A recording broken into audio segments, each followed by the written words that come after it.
no contacting the police, Grant. There is no Back in the mid-2000s, I had a deal with a good friend of mine. We were both working, but were both skinned. So on Friday nights, we'd go to the local supermarket, he would buy a crate of beer, and I'd buy an armful of DVD releases. Now back then, the supermarkets were fully stocked with all the latest DVD big budget releases, but also, thanks to the DVD revolution, smaller independent films too, usually horror movies. So we'd spend Friday nights drinking, unwinding and watching movies. And it was like this in 2008 that I came across Pontypool.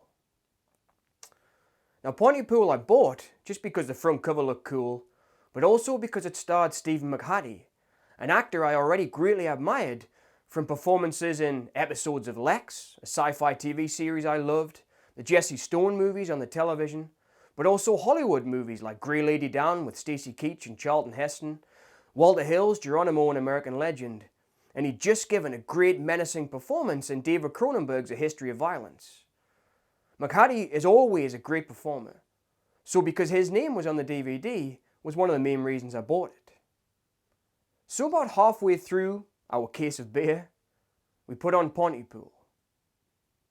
And after the movie was finished, we both kind of sat there in stunned silence and excitement, because we both knew that after seeing Pontypool, we had seen something significant and something important. So, let's take a look at one of my favourite movies, Pontypool. A fantastic entry into the siege horror genre, directed by Bruce McDonald and written by the always incomparable Tony Burgess.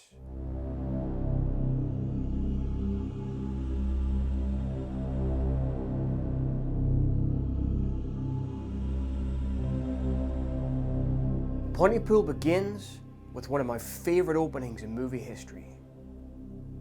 We see a blue sound wave against a black screen, and then we hear the beautiful, gravelly voice of actor Stephen McHattie saying Mrs. French's cat is missing.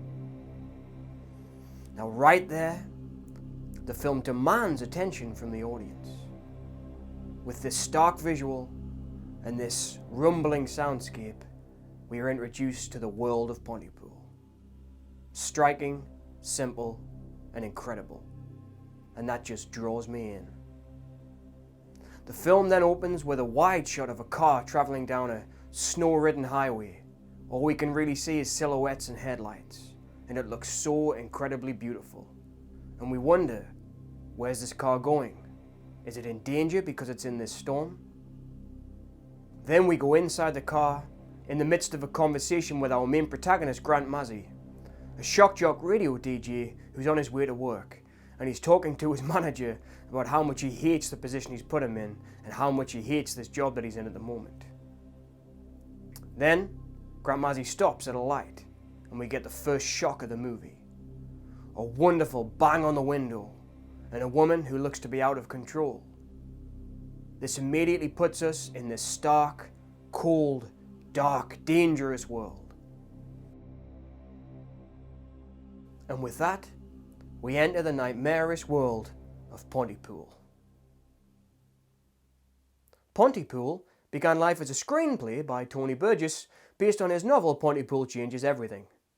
Then with filmmaker Bruce McDonald, they were commissioned to make a radio play out of the screenplay. And from that radio play grew the movie Pontypool. The filmmakers always intended to make a movie, but decided on the radio play because they thought that was a way of getting the film made. So they filmed the creation of the radio play. Ken, are you there, Ken? Yes, I'm here.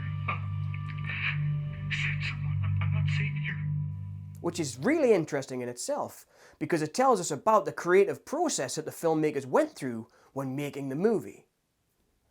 And that's great, because hearing creatives talk about their creative process can help other creatives understand their process too. Here from the entranceway of the Imicon National Park.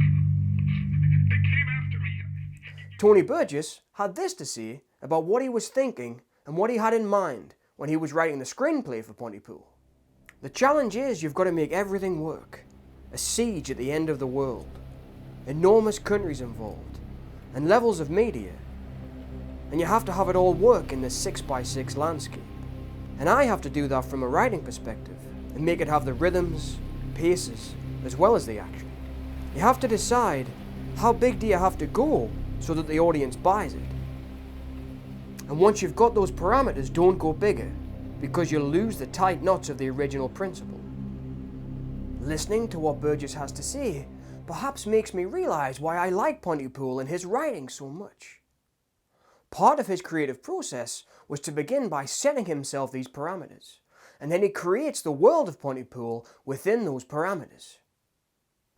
Since Pontypool, which was Tony Burgess' first screenplay, he's become his own character in the independent film world.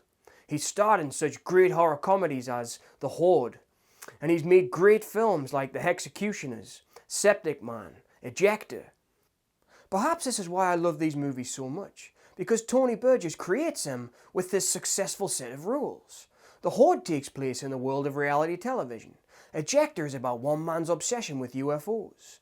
Executioners is about one man's sickness and how it affects people around him. And Septic Man is about one man's journey to get out of this trapped confinement that he's in. And I think that's part of what makes Tony Burgess' writing so successful. Part of his creative process is beginning with this set of rules. The filmmakers have said that Pontypool is the first part of an intended trilogy. Pontypool, Pontypool Changes, followed by Pontypool Changes Everything. And the second film, Pontypool Changes, is now in development under the title Typo Chan, which was the original title of the screenplay. Now Burgess has said that he wrote Part 2 and Part 3 before the incarnation of Part 1. So they're readily developed and just waiting to be created. And I really hope these films get made. Burgess has a fantastic imagination, and I can only recommend that anybody who watches this read his written works. The Pontypool trilogies, The N-Body Problem, are the ones that I've really enjoyed, and I can't recommend them enough. This written and cinematic universe that Tony Burgess has created is fantastic, and it's a universe that's there for anybody who's willing to dive into it. And I can't recommend his writings and screenplays enough. But back to Pontypool.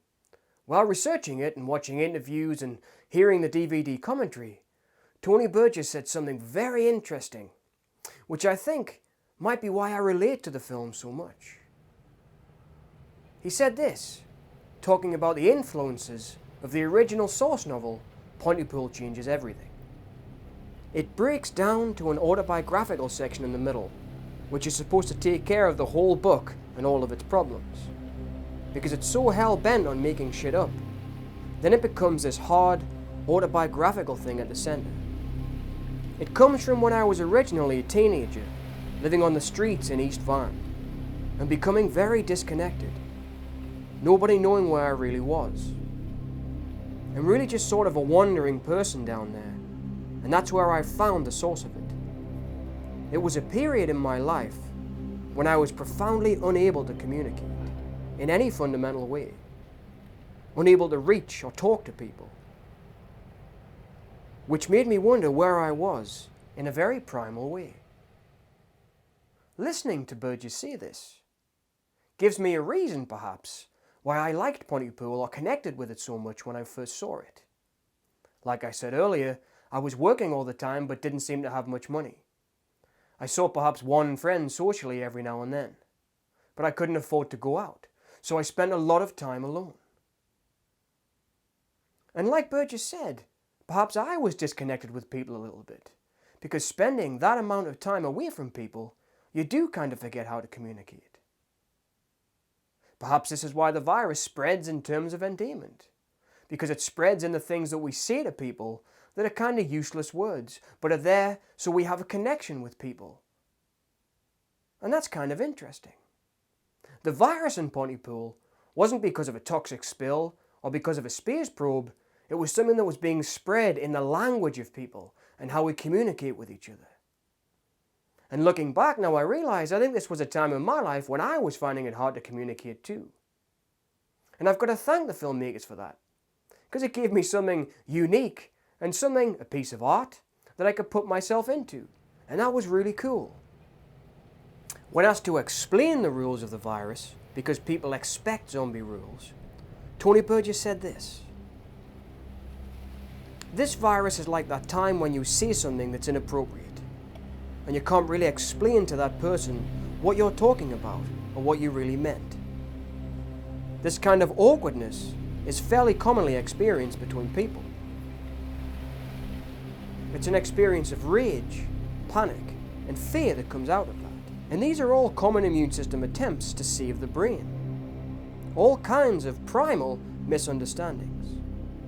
And in these infected people, the last attempt to save themselves is to suicide into the mouth of another person. Right up until that last minute, they are screaming, 'Help me.' And that's what makes this unique.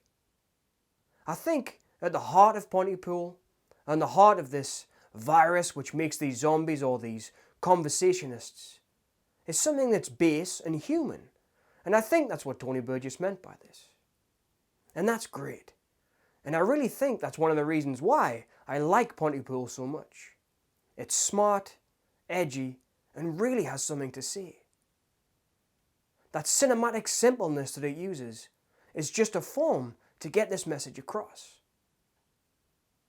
The filmmakers really wanted to make an old-fashioned, classical, B-grade horror movie.